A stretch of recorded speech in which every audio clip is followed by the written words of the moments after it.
Hello. Welcome.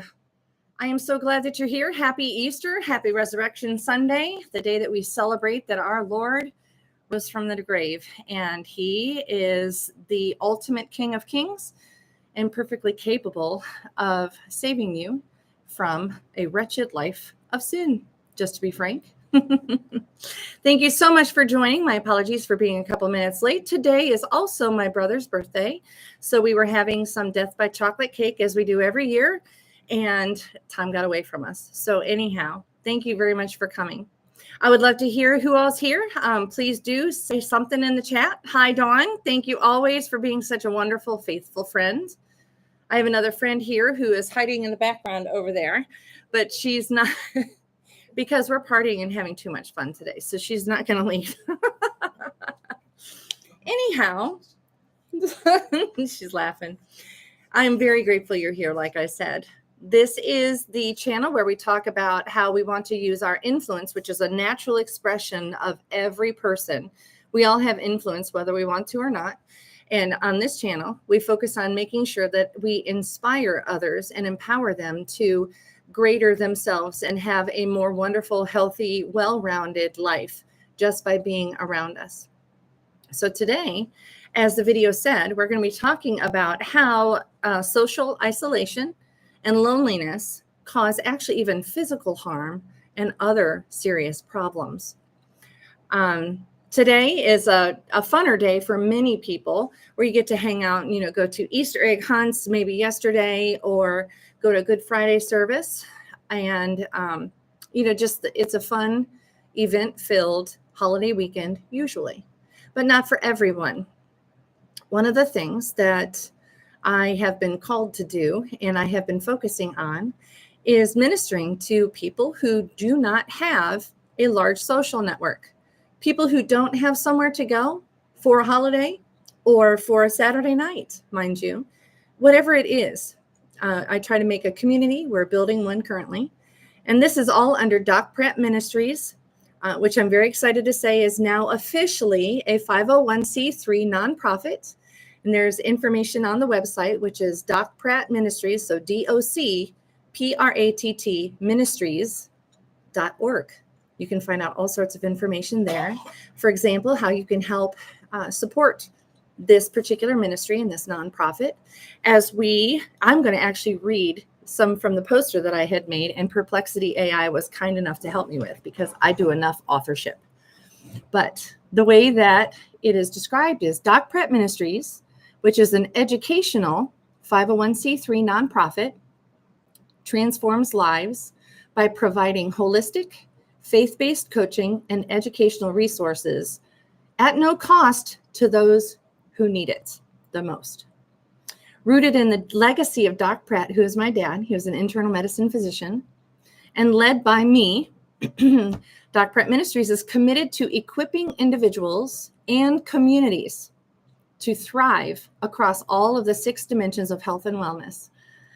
Dawn, I can feel your eyes roll now because you've heard it hundreds of times. This curriculum that God has helped given me to write and to build and all of that.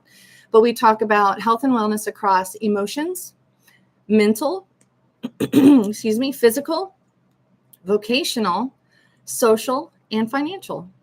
So some of the ways that we do that is having discipleship classes or book clubs that are for studious folks who want to really take personal growth seriously. There's a little bit of a mentorship component. The accountability is more group led. That's not one of the places where I step up as Coach Amy. But Doc's place is a second place that we have as in Doc Pratt Ministries. And Doc's place is community building programs. Much like last night, I had a game night, which is going to be the 3rd Saturday of each month. And we had a great time. There were several, the group was heavily introverted. So we sat around and passed around a pack of cards that I have. It's called Questions for Humans. It's done by Dr. John Deloney, who is one of the Ramsey Solutions personalities. He has 2 PhDs, I think, in psychology and trauma. So he's one of the first responders who gets out to places where, frankly, there are survivors. And he talks to survivors and helps folks through very, very difficult situations. But that was part of Doc's place. And then we also have check-ins, making sure that we just check on each other. Hey, how you doing? I remember that you said you were having surgery. How's your knee? How's your husband doing with his situation that he's going through? Those kinds of things. And then, as you know, I'm already Coach Amy Pratt, and I have been for several years, but that's for individual and group coaching, whether it's corporate, business, individual for life coaching or financial coaching, those kinds of things. And we also have this podcast here. And very soon, I'm going to be starting with a 1 or 2 minute, real quick, short on the different social medias. I'll probably be putting it on YouTube also. It's going to be called The Daily Brew. So it's just something to get your mind started, set your day straight as you get ready to walk out the door or sit down at your desk if you work remotely, whatever it is, to start your day with the right mindset. So that's great. Just remember that there are several people who are not able to be engaged into this community because they do not have funds to be part of the group coaching or the individual coaching or the book clubs, to be frank. Purchasing the books even can be difficult for somebody who very much wants personal growth in their life. So that is something that if you would like to consider donating or supporting Doc Pratt Ministries with, that would be lovely. Again, docprattministries.org. That would be great. Many individuals, I'll go back to reading a little bit. Many individuals foster youth who are aging out of the system, or those facing financial hardship, or anyone navigating life's transitions. We know how hard transitions are. They lack access to the resources and the community support that facilitate effective, sustainable personal and spiritual growth. Doc Pratt Ministries' holistic approach is designed to meet these needs, but we cannot do it alone, truly. Cannot do it alone. I still need to occasionally DoorDash to be able to keep Doc Pratt Ministries afloat.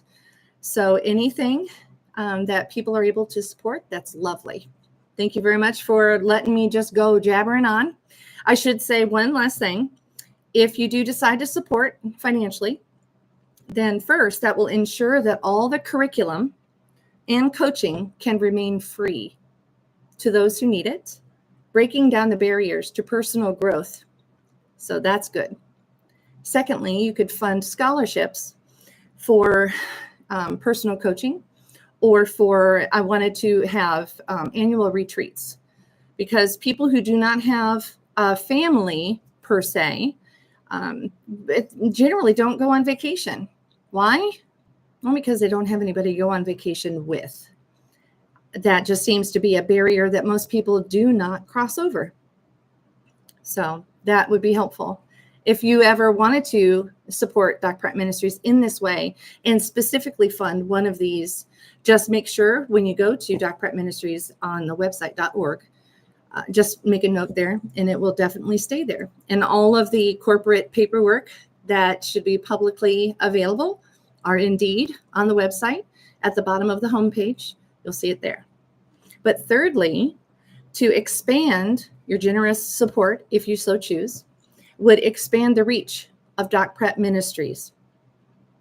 So the research-backed programs that we have will be able to go further and more in-depth and more specialized, with support. So thank you very much. Really appreciate, that, I don't know, however many minute commercial there. So thank you. All right. So talking about loneliness and social isolation. I kept kind of fumbling that earlier today. I'm glad I seem to have my dentures back in place. Okay. This first one that we're going to talk about it's a research article. It was actually the motivation for this particular live stream. There is a woman who is Julianne Holt-Lunstad, and she works as a professor and researcher at Brigham Young University, BYU.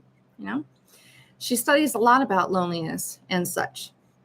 And we're not going to just talk and, be the Lonely Losers Club this evening. We're going to remember to keep this upbeat, because assuming that we still want to take our influence that we have to inspire and empower those around us, that's exactly why we're going through this article.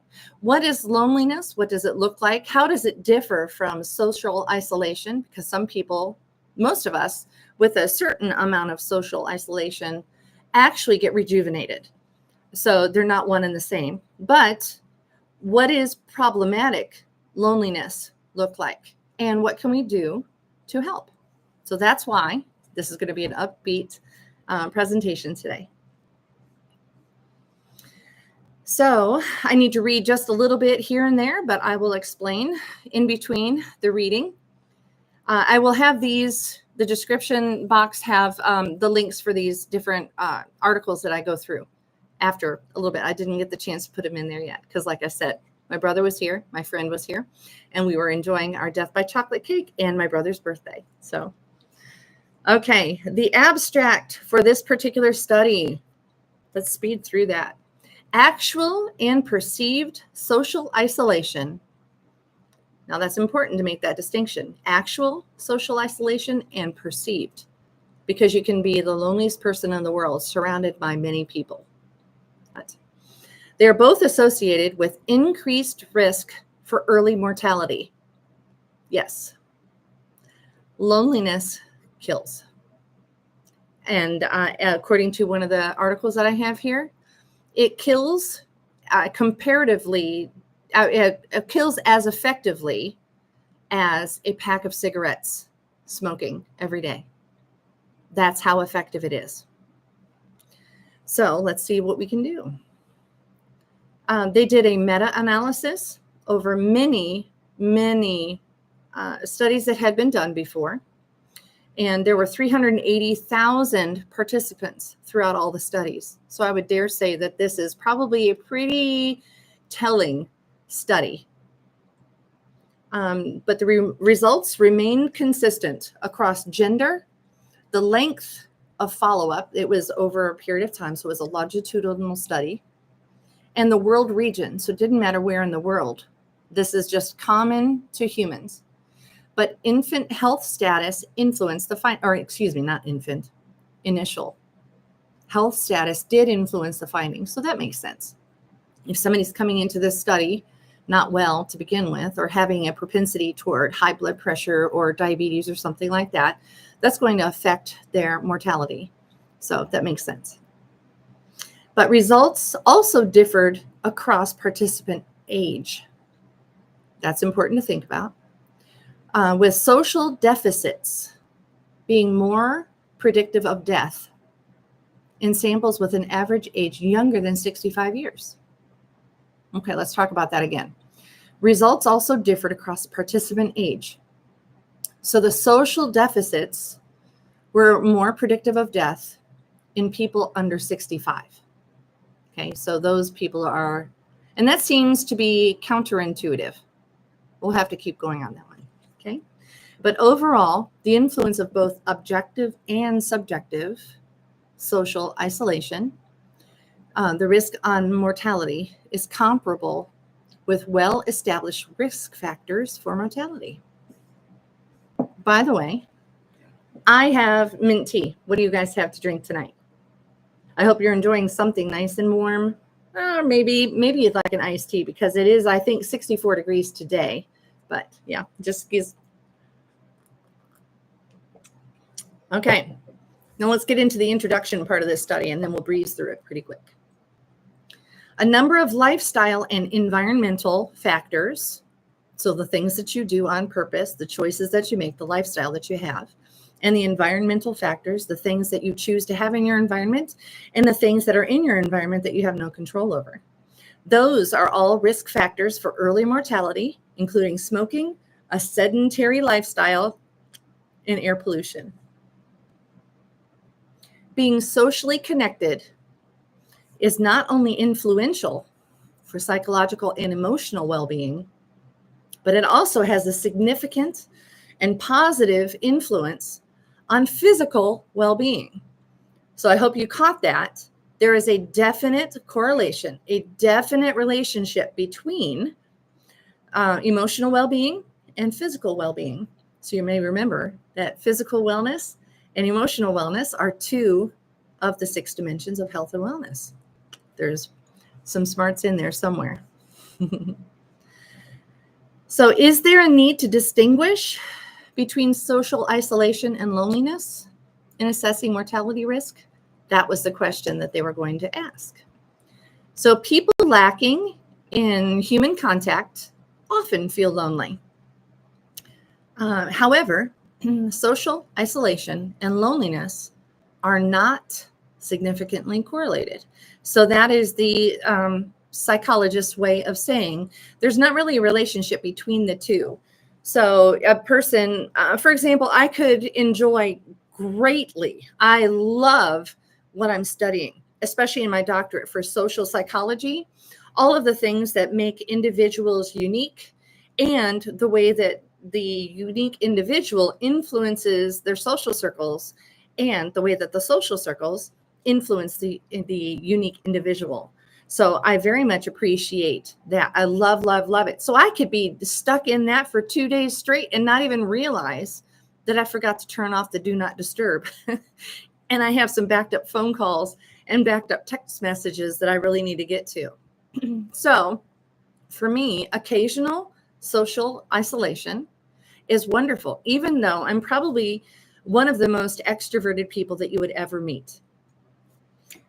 Let's see. So they're not significantly correlated. And you remember that means that there's no relation between the two, suggesting that these may be independent constructs. Just constructs is a word for things, nouns, things that they're studying. So you can have socially isolated but content, which I was just explaining in my own life. Or you can have minimal social contact and actually prefer to be alone. I have some friends who say that they are allergic to people. I disagree that that is any way healthy, but within a certain frame, a period or whatever, depending on the person's personality, we can have social isolation, but let's not overdo it because that's not good for you. But others may have frequent social contact but still feel lonely. Can you think of a time that you have been surrounded by people and you felt lonely? I can easily think of some very severe situations that I did not personally experience. But for example, a prisoner of war. I see you said yes, Dawn. No. A person who is a prisoner of war can feel very lonely because they're not safe. Can be surrounded by soldiers. Robin Williams had a particular quote as a character within a movie, and I didn't pull it up, but it's something along the lines of people can make you the loneliest. I forget exactly what it was, but if you are paired with the wrong people, then they can suck meaning out of you, and make sure that you feel lonely. Anyway, it's very easy to be in that type of a marriage sometimes. Anyway, let's go on. So those are just examples of not being alone, but feeling very lonely.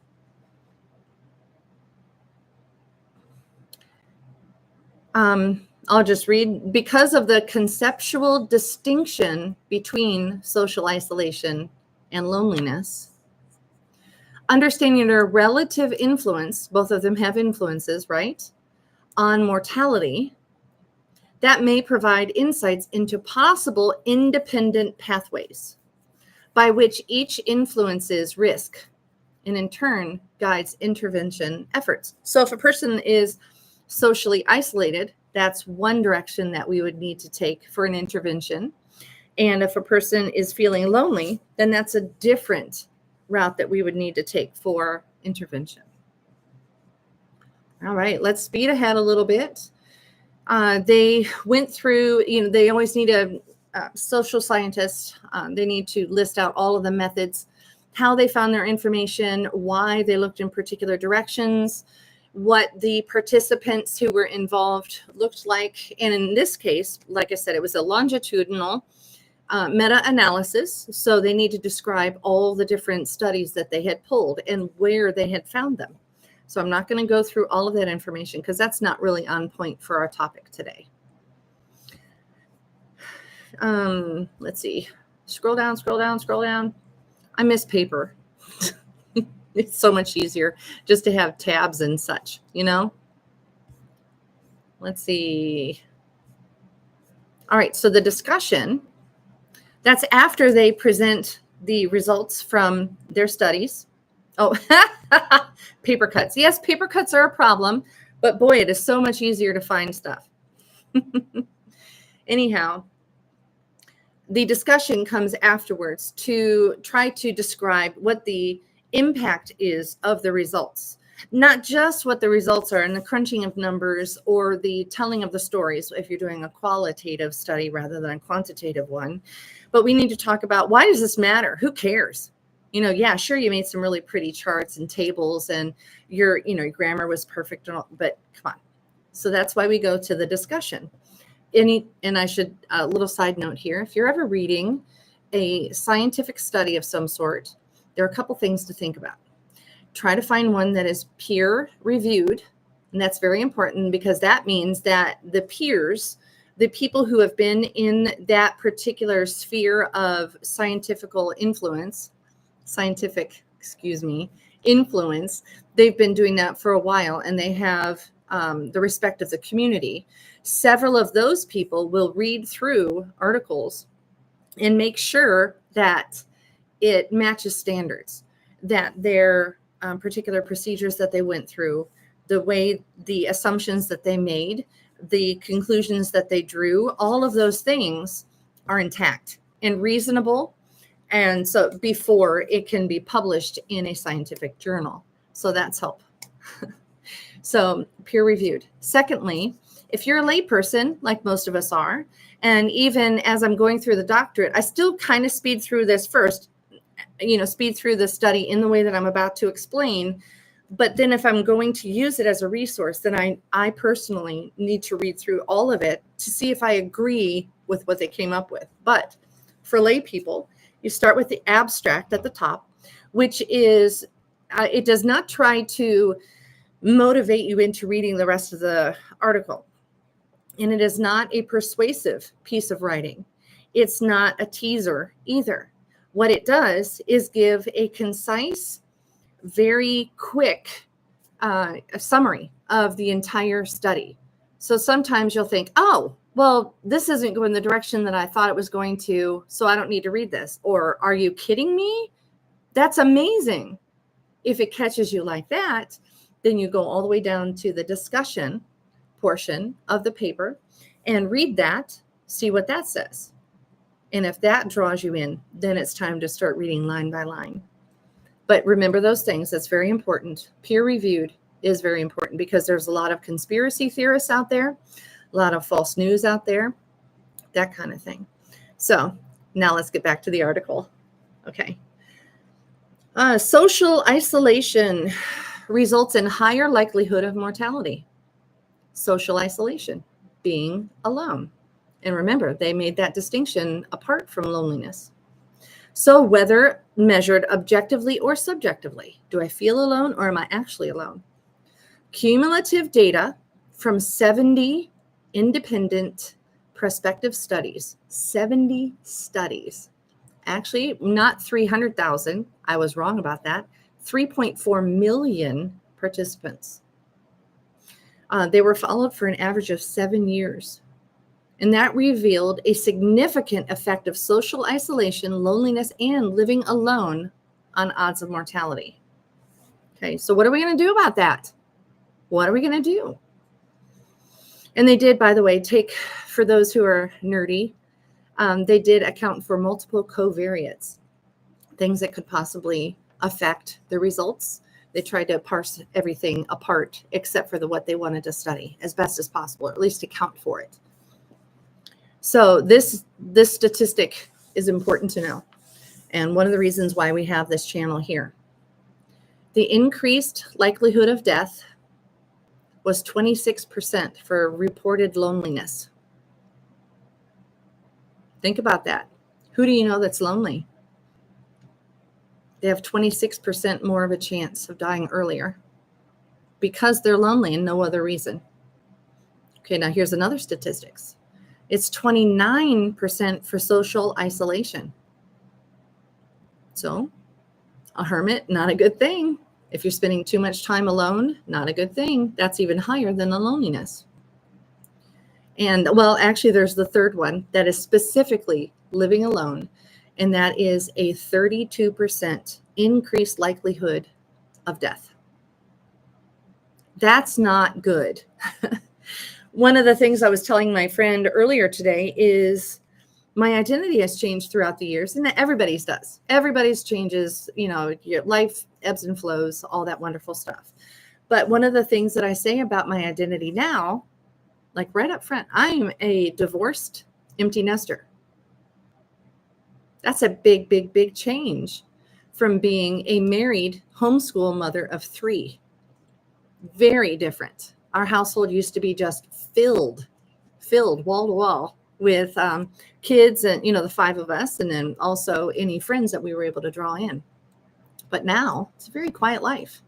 So big difference. But that also means I better be careful about living alone. How much time am I allowing myself to spend day after day after day studying these fascinating things without actually getting outside of the house and going to see people, talk to people? Okay, that's important. All right, so scroll down a little bit more. Let's see what else. I made some notes ahead of time, I promise. So let's talk about the objective versus subjective isolation. So what's the difference between living alone? If you live alone, who cares? But how alone are you? That kind of thing. So objective versus subjective. Real or feeling real. The meta-analysis data found that either social isolation or loneliness was more predictive of mortality. Interventions to reduce risk could become more targeted. So I'm not sure I read the words exactly right, but like we said before, social isolation takes one intervention. And yes, I agree. The social isolation takes one intervention and loneliness takes another. Let's see if we can find that really quick. Okay. I'm just going to slide on down. We'll take a little bit of a caveat here. Isolation and aging over the pandemic, completely heartbreaking nursing homes and the way that went. But again, like I said, we're going to keep this upbeat today because we get together so that we can learn how to take care of other people and improve the world one person at a time. The data in this meta-analysis calls into question the assumption that isolation, social isolation among older adults places them at greater risk compared to social isolation among younger adults. But, and this was what I was talking about before, where it seemed counterintuitive, the aggregate data found the opposite to be the case. Why? That doesn't make sense. My dad was actually in a nursing home with dementia, unfortunately, during the pandemic when they shut down all the nursing homes, and we weren't even allowed to have the window open to talk to him from outside.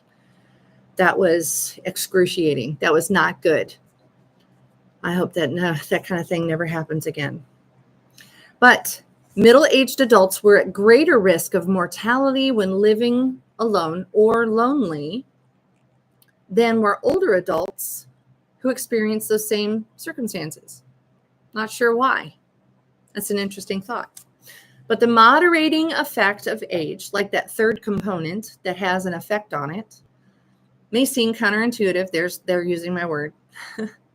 In light of the data that indicates that those who are over the age of 65 are more likely to report loneliness.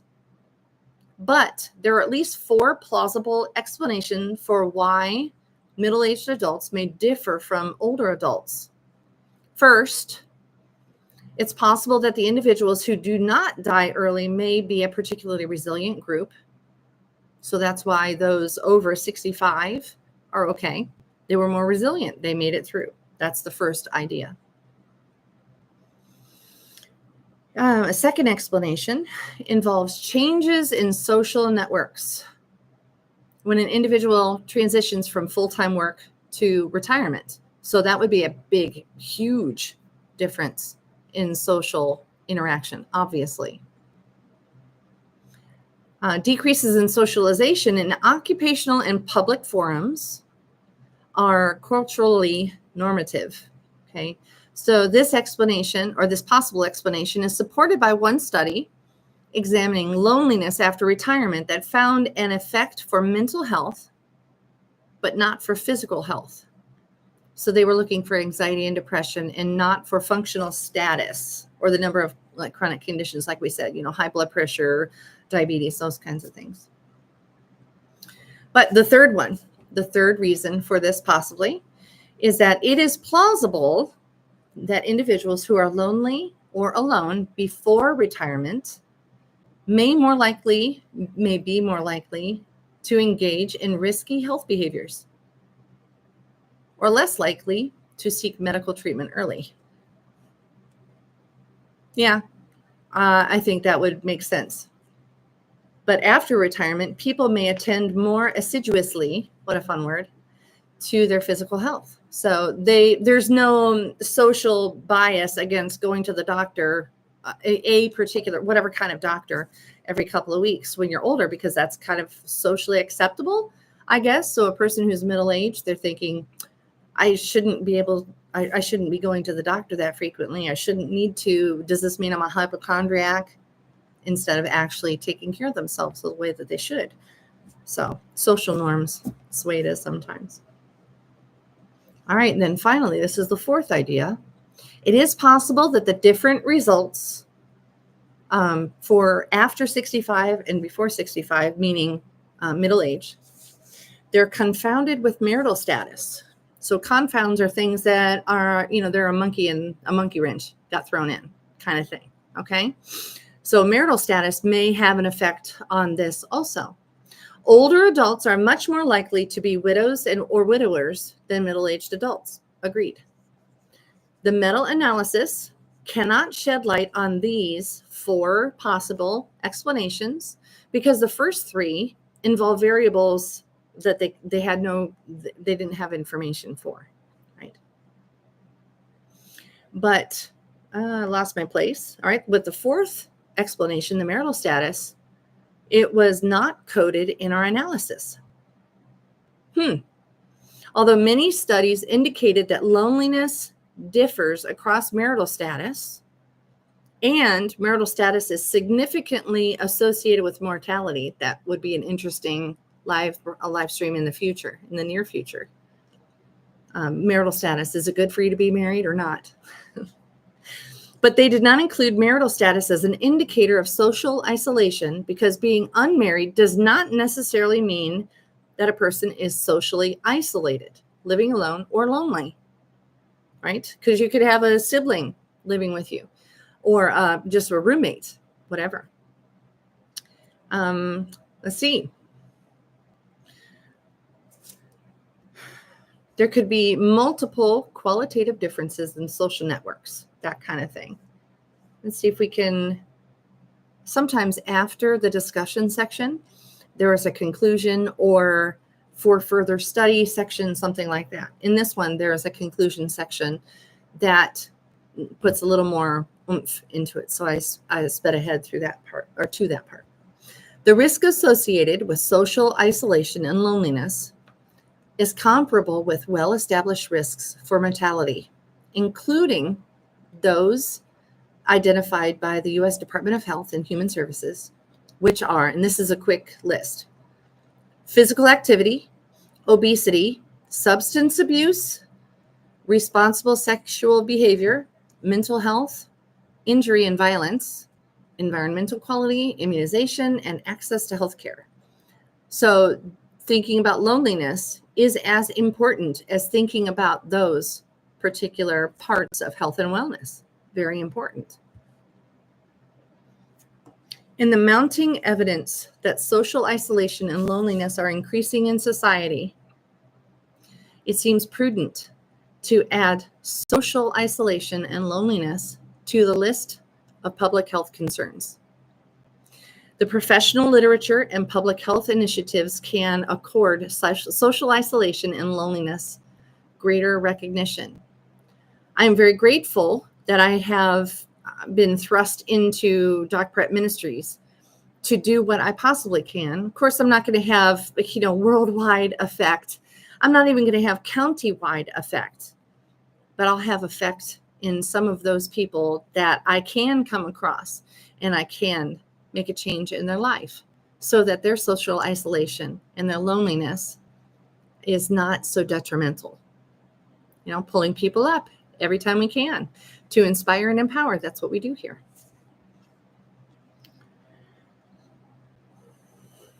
Let's see. They draw a parallel and talk about all that wonderful stuff. And then they give a very long list of references like scientific studies do, which is great. That is a wonderful place to go, by the way. That's a third place that I would recommend if you're a layperson. If you get very excited by the abstract and then also the discussion at the end, but don't really get what's going on in the middle with the results section and the methods section and all of that, read through the reference section and it'll tell you the author and just the resources. You guys have all done research papers, I'm sure, but you can tell what title of what article was done or what peer-reviewed scientific study was done, what textbook was referenced. Sometimes they'll throw in some pop psychology or something like Newsweek, whatever. So you could read through that and find further readings on the subject that might not be so weighed down with quantitative information or so much detail that it's overwhelming in a qualitative study. So anyhow, done with that little sermon. Let's see.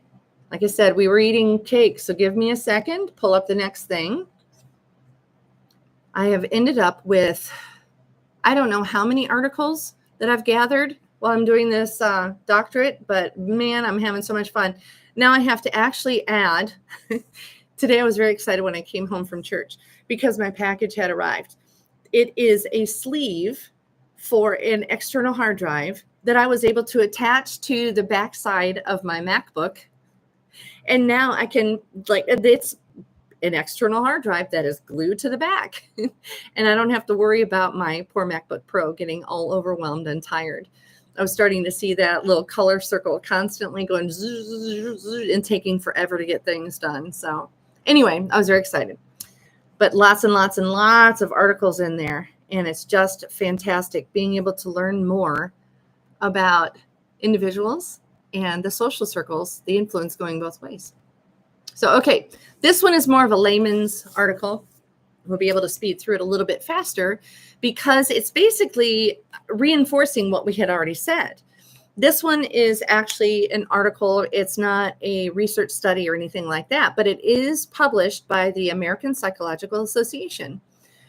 Many of you probably took, when you were in high school, you were either taught how to do the APA style of citations or the MLA citations, that kind of thing. So that's why you would recognize the APA, because they did come up with their own, and that is the one that I have to use all the time. I've gotten actually pretty good at it. But let's get back to the article now. We broke up the conversation a little bit. The science of why friendships keep us healthy. It's kind of an obvious thing, but we're going to read through it real quick. And the subtitle is a whole sentence, so stay with me. Or it's 2 lines. American culture prioritizes romance. We all know that. My goodness, romance, Disney especially. Oh, hey, Marcia. Hi, good to see you. So American culture prioritizes romance, but psychological science is exploring the human need for platonic relationships and the specific ways in which they bolster well-being. So yet again, that's one of the ways that I'm very grateful to have, so-called family that I can pull together and build a community with and try to just work together and help each other, supporting each other, that kind of thing. There's no romance going on in the community, at least so far. We'll see. I'll read through this kind of quick. All right, so research indicates, they're just referencing it, and there's no real thick data to go through here. Research suggests that friendships can be made and maintained at any age, and relationships with friends can strengthen or stand in for romantic relationships. And even minimal social interaction can be powerful. So let's talk about those three things that are true. Remember, the name of the article is Friendships Keep Us Healthy. So again, if we pull back to the article that I went through just before this, what is it that we're going to do for the people that are socially isolated, possibly too much? And what are we going to do for the people that are lonely, the people that live alone? Now, we can't tell what's going on inside of a person's heart or mind.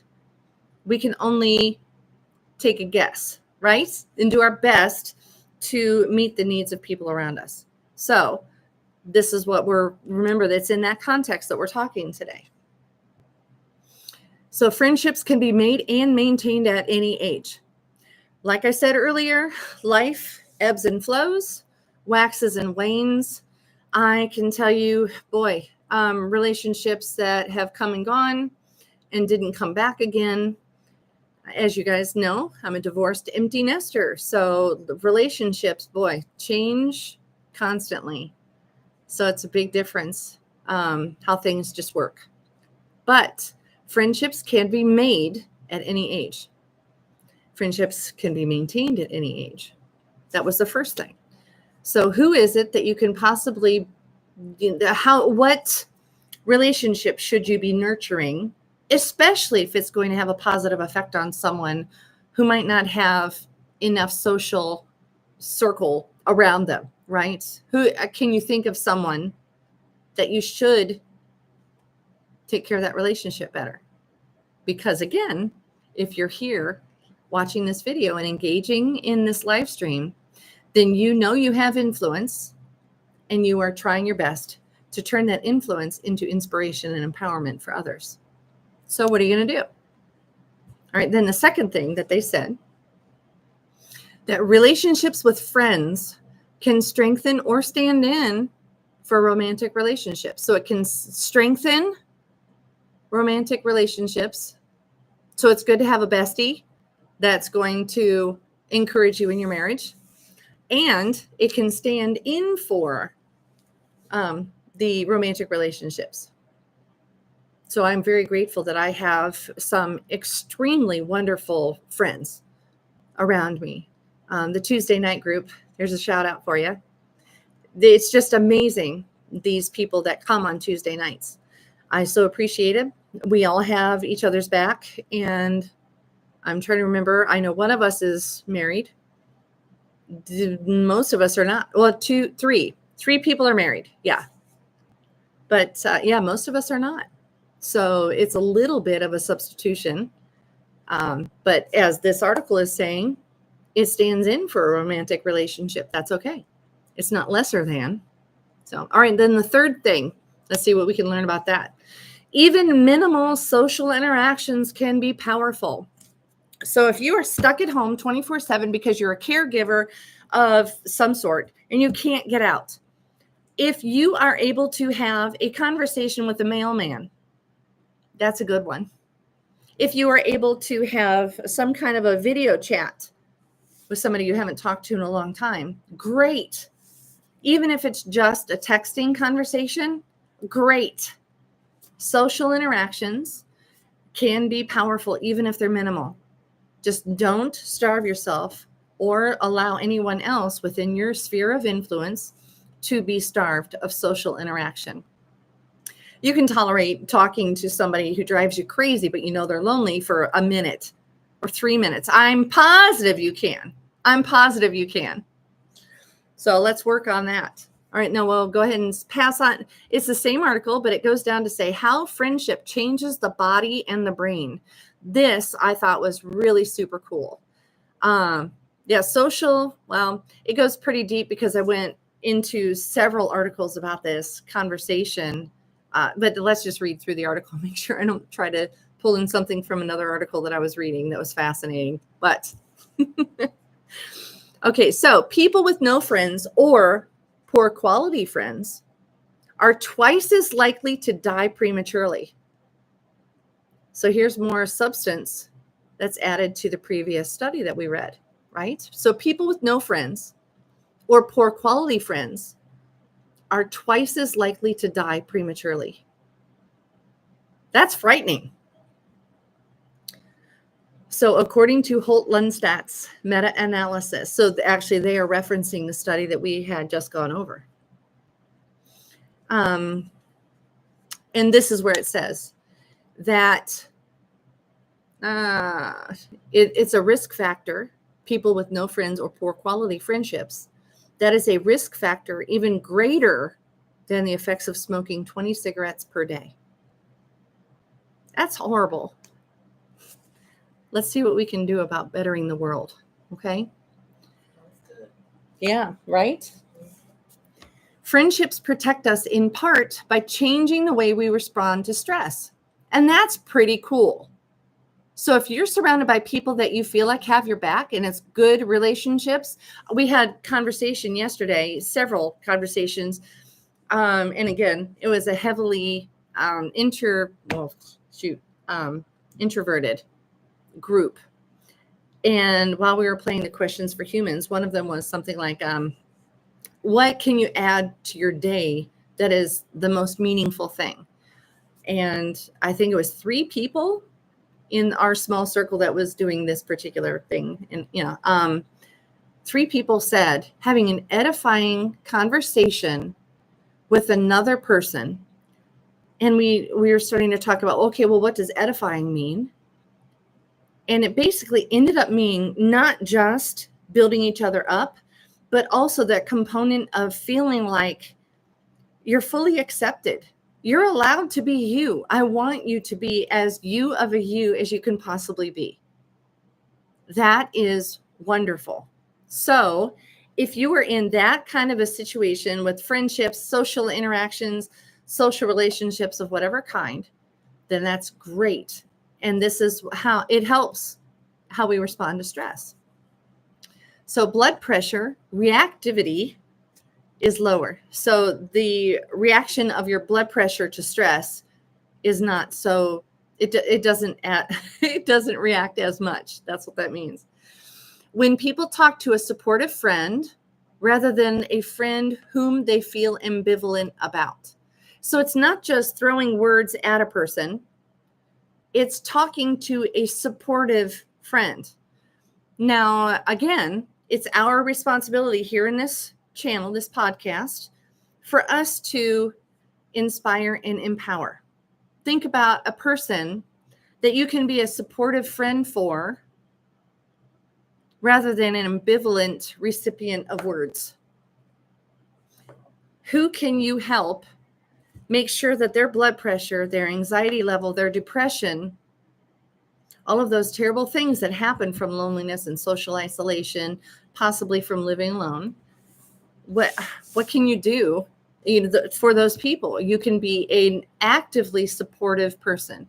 Even if they drive you crazy, you can handle 5-10 minutes worth of a conversation that is ministering to another person.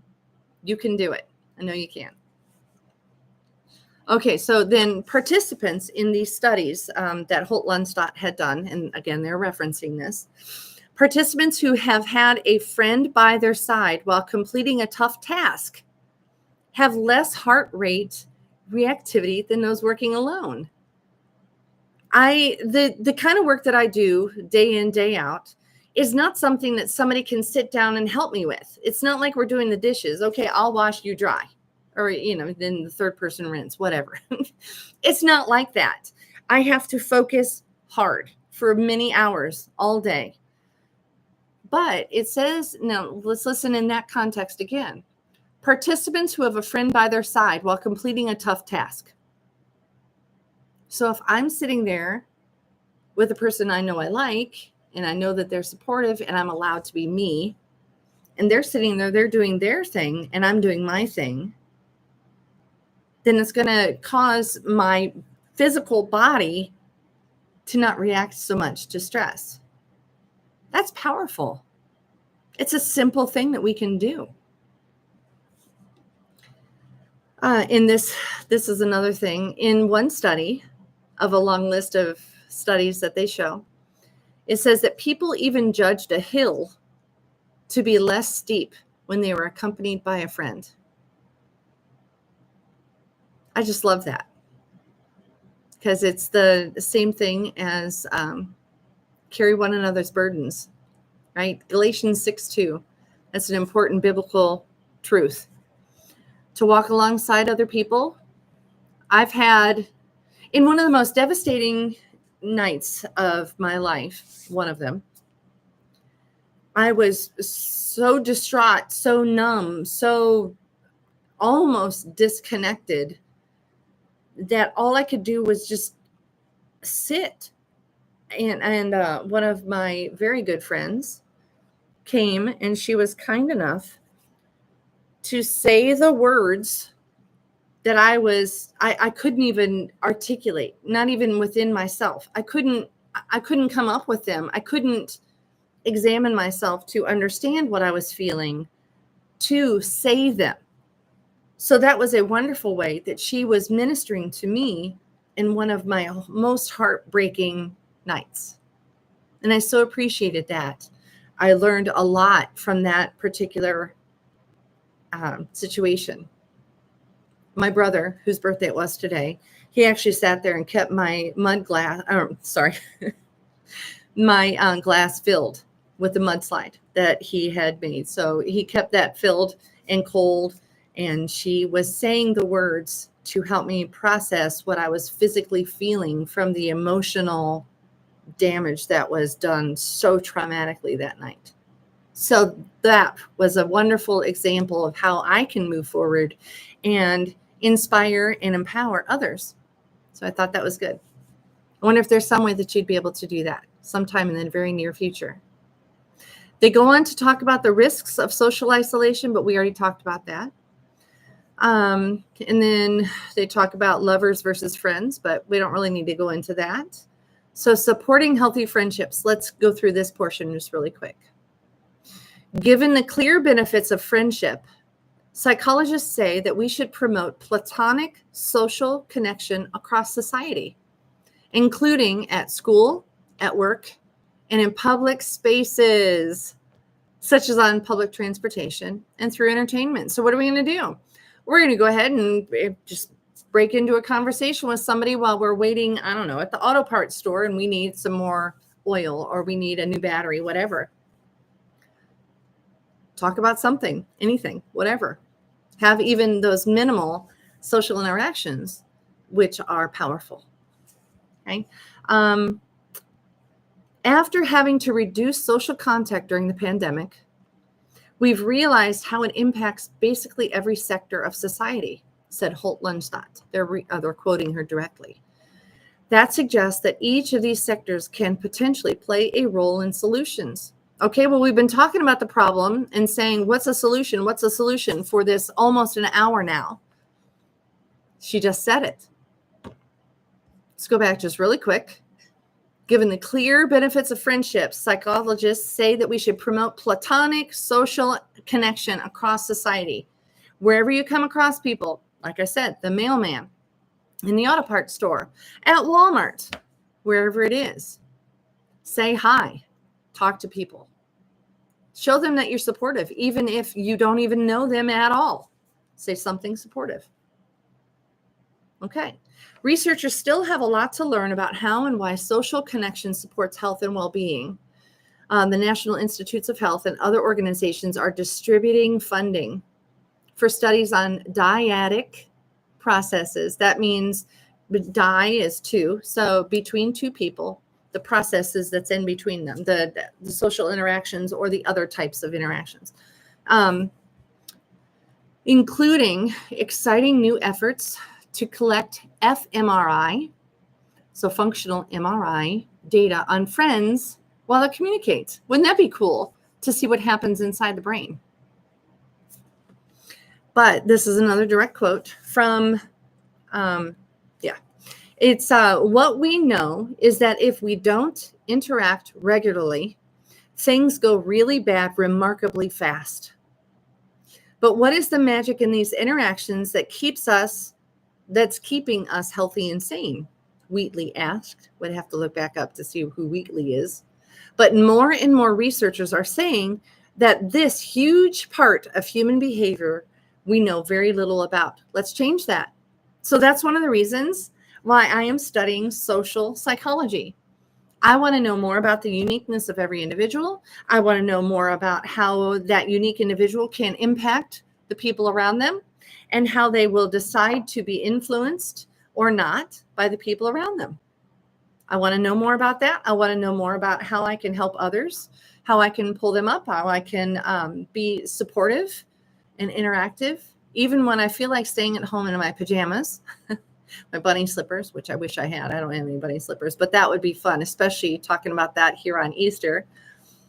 But instead of staying here and keeping my head in the books and the articles and just inside my own head, it's good to get out, go talk to people, influence people in an inspiring way, right? So that was the end of that particular article. So I think that's good. That's all we really need to talk about because we've already spent an entire hour. Well, actually, it's 8:32, but I was a couple minutes late. My apologies. 56 and a half minutes. Okay, so does anybody have anything that they wanted to talk about? Do you have somebody in mind? Before we get off of this live stream, do you have someone in mind? Remember, they can drive you crazy or not. You know a particular way that you can be supportive of that person and help calm all of the reactivity of their physicality. Good job, Dawn. That's good. I'm glad that you have someone in mind. I need to remember, of course, it's kind of my business, whatever, to do that. So it's easy for me to think, okay, well, right now I'm focused on this task and I forget to, and wait a minute, look up there's a person, right? Yeah. So when I'm out shopping or whatever, let's not get so focused on a task and just say, well, yeah, I support people all the time. I don't need to worry about any. No, always remember, mind your surroundings, as they say. But once again, thank you very much for joining. And this is part of what I was reading. There's a QR code, by the way.